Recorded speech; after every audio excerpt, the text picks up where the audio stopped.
Sir, reporting my duty, sir. Nakasuot ng uniforme ng pulis, may police patches, badge number at sombrero pa. Felix Caparoso Verona.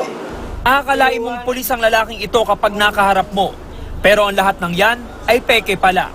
Inaresto si Felix Verona matapos magpakilalang pulis sa isang checkpoint sa Naiya Road sa Pasay City. Nakasakay sa motorsiklo ang suspect at sinita dahil walang suot na helmet. Hindi ko po inasahan na may checkpoint.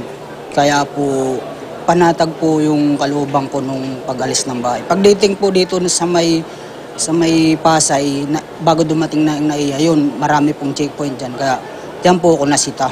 Nagpakita pa ng ID ang suspect na isang manong Police Officer 1 na nadiskobring peke rin. Nang kapkapan may nakuha sa kanyang isang kutsilyo na nasa 5 pulgada ang haba. Ano nga ba ang kanyang dahilan sa pagsusuot ng uniforme? Nanggagaling po sa loob yun, sir, sa kalooban na defense side po na required na sa pagsuot ng uniform. Kaya hindi po natin sigurado yung panlabas na patutunguhan natin na hindi